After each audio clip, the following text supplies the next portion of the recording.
জাতীয় পার্টিকে নিয়ে অবশ্যই দ্রুততম সময়ে সিদ্ধান্ত নিতে হবে।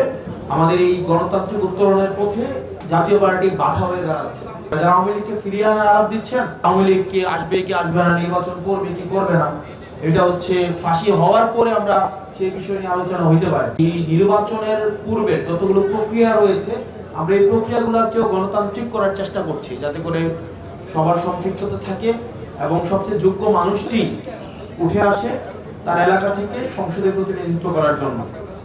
তবে আমরা খুব শঙ্কার সাথে লক্ষ্য করছি যে আওয়ামী লীগ, জাতীয় পার্টি আমাদের এই গণতান্ত্রিক উত্তরণের পথে জাতীয় পার্টি বাধা হয়ে দাঁড়াচ্ছে। জাতীয় পার্টির কিছু পতিত যারা ফেসিবাদকে সবসময় পৃষ্ঠপোষকতা জুগিয়ে এসছে, তারা আবার ডালপালা মেলতে শুরু করেছে এবং আমরা শঙ্কা করছি আগামী নির্বাচনকে বানচাল করার জন্য, নির্বাচনের প্রক্রিয়াটি রয়েছে সেটিকে বাধাগ্রস্ত করার জন্য জাতীয় পার্টির মাধ্যমে আমাদের পার্শ্ববর্তী দেশ ভারত, পুনরাবৃত্তি করছি, আমাদের পার্শ্ববর্তী দেশ ভারত এবং আওয়ামী লীগের যে অর্থনৈতিক যে শক্তিগুলো ছিল, তারা জাতীয় পার্টির মাধ্যমেই হচ্ছে বাংলাদেশকে অস্থিতিশীল করার চেষ্টা করবে।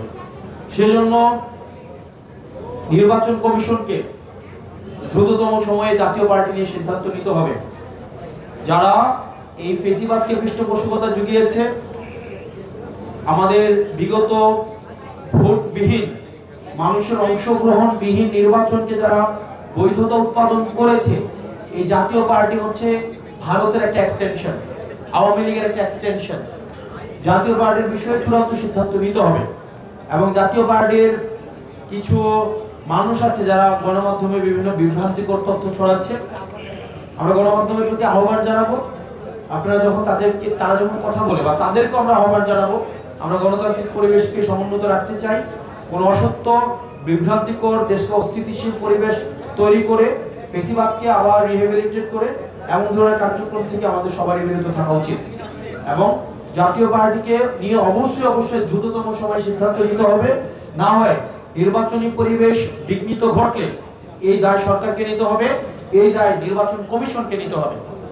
যদি আওয়ামী লীগ বিভিন্ন নামে ফেরার চেষ্টা করেছে, জাতীয় পার্টির ব্যানারে এখন আবার ফেরার চেষ্টা করছে, যে কোনো রূপে, যে কোনো চরিত্রে আওয়ামী লীগ ফেরার চেষ্টা করলে তাকে সেটি প্রতিহত করা হবে এবং হাসিনার বিচার নিশ্চিত, হাসিনার যে রায়টি হয়েছে সেই রায়টি খুব দ্রুততম সময়ের মধ্যে সেটি বাস্তবায়ন করতে হবে। যারা আওয়ামী লীগকে ফিরিয়ে আনার আলাপ দিচ্ছেন, আপনাদের আলাপ হাসিনার বিচারের পরে ওই আলাপটা প্রাসঙ্গিক হইতে পারে।